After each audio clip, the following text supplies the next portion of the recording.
Right fellas, ladies, I'm back from holiday, and of course that means I have a post-holiday sickness, so I'm sure I sound very bunged up, but you know, what else is new? Either way, I wanted to sit down and record this and have some fun. What we're doing today is looking at the DLC, and this is a showcase where I asked you all to send in clips of great gameplay using the new weapons introduced in Dark Souls 3 through these two new expansions, Ashes of Ariandel and The Ringed City. This will be a nice way of seeing what new playstyles and strategies were offered in the expansions, because there's a lot. The DLCs really shook up the meta. This first one, you'd think it'd be a joke. We have a weapon from the Ringed City DLC. Personally, my favourite expansion, that place was amazing, but this is the Preacher's right arm. It's a severed dead locust limb, and actually ends up being a weapon, a catalyst hybrid I suppose. It can be used to cast sorceries, which has potential uses, but more importantly the weapon art is this crazy attack you're seeing now. It creates a magical branch which you repeatedly stab with really quickly is the idea. Before we see this weapon being used properly, we have a bit of faffing around on this ladder, the host below, summon above. Although the summon is making some bad decisions right here. Our invader wins the stamina war and sends him to his death. All it takes is stamina and focus points and you can spam this for days. It scales with strength weirdly, not intelligence, which is a bit unintuitive. As you can see, it does have some pretty crazy stun combos, although it is very inconsistent as to whether it actually does stun lock them. The tracking, however, is pretty diabolical, so often you just want to anticipate where your opponent is moving to and spam in their general direction. But the attacks are so quick, it's not like you're overcommitting much. Overall, I think it's fair to say this weapon is slightly better than you might initially expect, has some handy uses in specific situations since it can attack close up, yet also fire off sorceries at range. However, I'd still probably say it's in a bit of a meme tier level. Generally there are better tools to use instead, like staffs that actually have steady chant and better spell buffs for magic, and for all other situations you might as well just use normal weapons.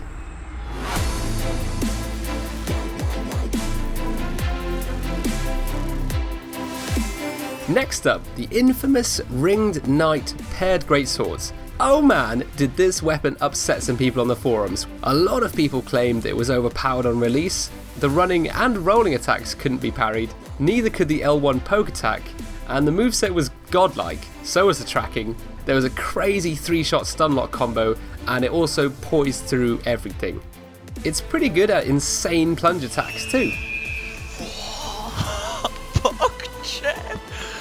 Holy shit! Als ob das geklappt hat. That was sick. What a location for a move like that. This Ringed City area in the DLC is covered with ash, so drops from a high height like that don't kill you. We have a bit more footage of this weapon in action, a different scenario. You're about to witness the true power of this weapon's moveset. Holy shit! Get on my level! That double summon destruction was great. You can understand why free aiming this weapon was a good decision there as well. Some final thoughts on this weapon. It's not as common as it used to be. You'll remember it got hit pretty hard with the massive nerfs in the 1.32 Angel patch. The damage on a few of its attacks were reduced, including the L1 poke, which arguably was its best attack in the first place. However, as you can tell from this fight, it's still pretty powerful, and definitely one of the more stylish greatswords. Holy shit!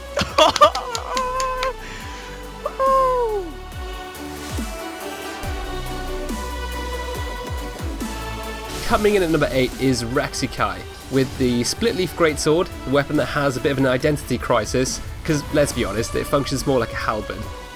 What a weapon though! It has an S scaling in strength, good range, and speaking of flashy movesets, take a look at this.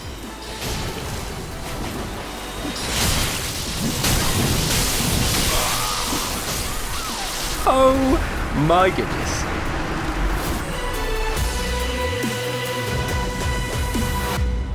Number 7, hold the door boys, is the giant door shield. One of the more surprising additions from the Ringed City.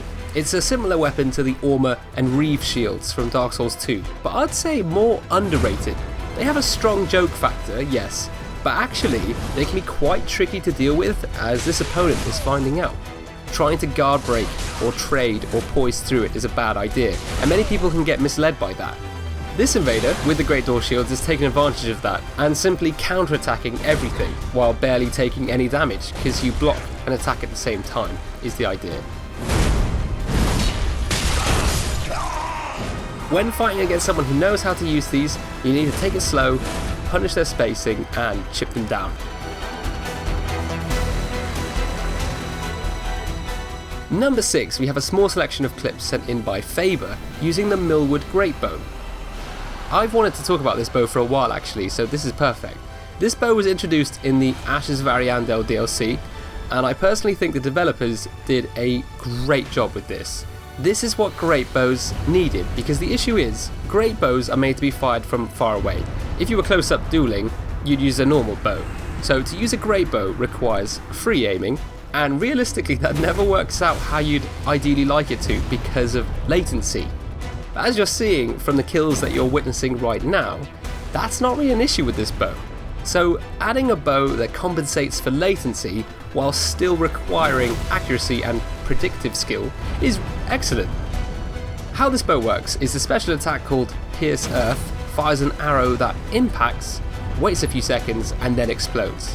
Good players will anticipate their opponent's movements and lay down these explosive surprises from afar, catching players with the AoE explosion. I think there's a very good argument for this being the best great bow of all. It weighs less than the Dragon Slayer and has better scaling, and overall the fact that you don't have to hit them directly due to the secondary explosion is just superior. And within this little montage, my favourite shot of all, in Irithyll on the Invisible Bridge, this is just filthy.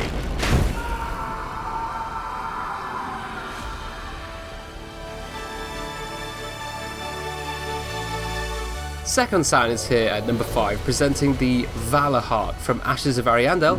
Really interesting weapon that actually works quite unlike other weapons. Paired with the shield, it becomes a weapon that blocks while attacking, if you time your attacks right anyway. It also has an incredible moveset with some disgusting combo potential.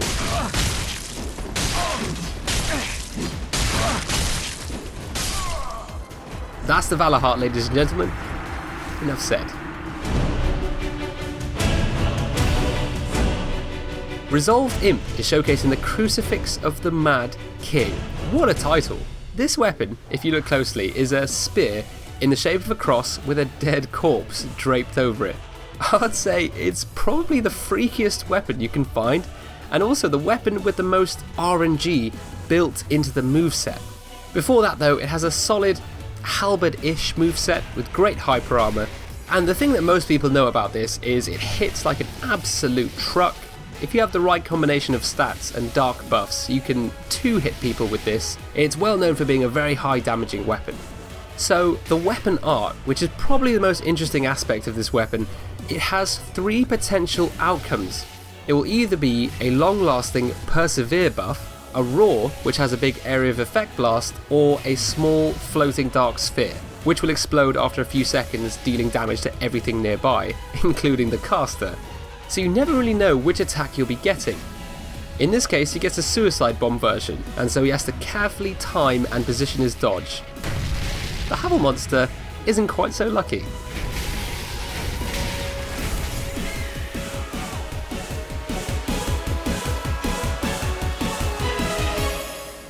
Number 3, we have ourselves a massive strength weapon, the Earthseeker. A great axe so powerful that it literally causes earthquakes. He's in the Pontiff area, luring invaders into the room between the door and the stairs, simply so that they can't escape. We've got a few examples here of him using the devastating weapon art, sending out huge tremors which cover the entire room, blasting invaders in the air. It's actually effective because his thick armour is blocking the door, and he's also got a backup plan in case they try and shoot at the ladder. All that being said, I don't actually think this weapon is very good. In most cases, it's often outperformed. What we're seeing here is that you need a really specific situation for the weapon art to be used effectively. In most cases, it's too slow, and otherwise doesn't combo very well. It's slightly shorter than the other great axes, and the same goes for its damage output, honestly. Another interesting note The weapon art actually can hit up to 3 separate times. Once when you thrust it into the ground, the next occurs when you push it deeper, and the third happens when the earthquake pillars shoot out the ground. So that's pretty helpful to know if someone tries to rush up to you after you started the attack. All in all, a fun situational weapon with a very striking weapon art.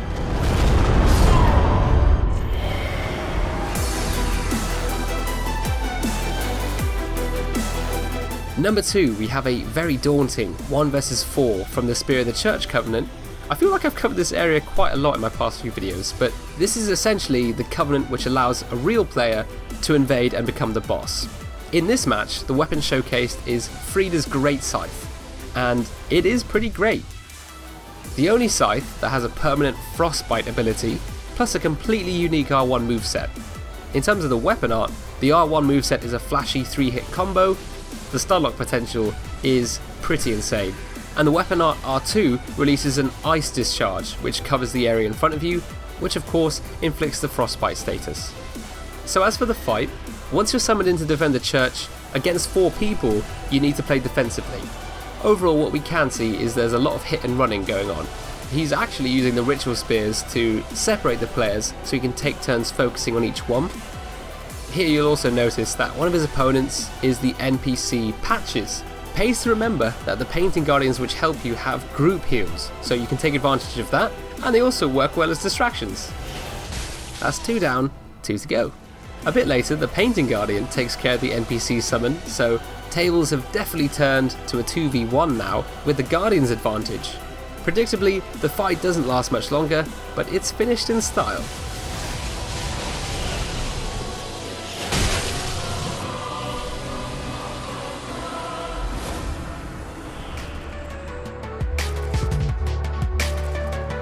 I wanted this number 1 spot to be memorable, wanted to end on a bang, should we say. So this does showcase a weapon already featured on this list, but with a much more unorthodox usage, and it's definitely the most spectacular footage I was sent in. Dragonborn 007 is farting about in the bottom of the Grand Archives, he's dropped a load of items on the floor for invaders, a very kind thing to do. But one invader who comes in, who's wearing the white ring, decides to take it all. He attempts to kill Dragonborn, and then steal the items. Oh, will he get away with that?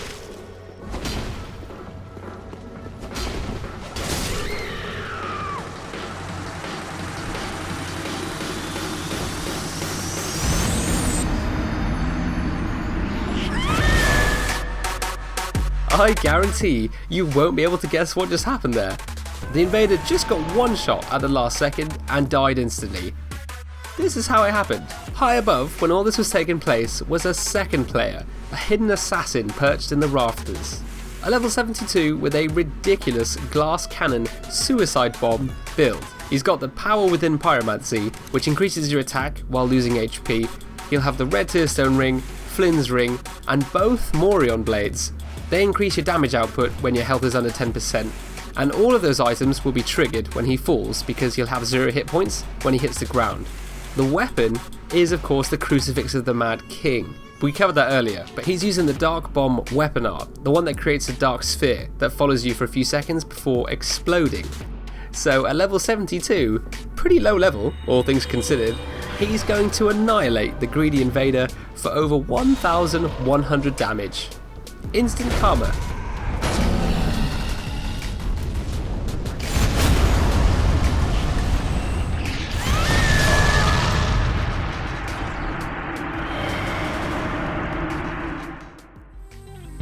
I mentioned I was going on holiday, but I'm not sure if everyone heard the message, so that's where I've been, in Croatia and Prague, having a very nice, relaxing, peaceful holiday.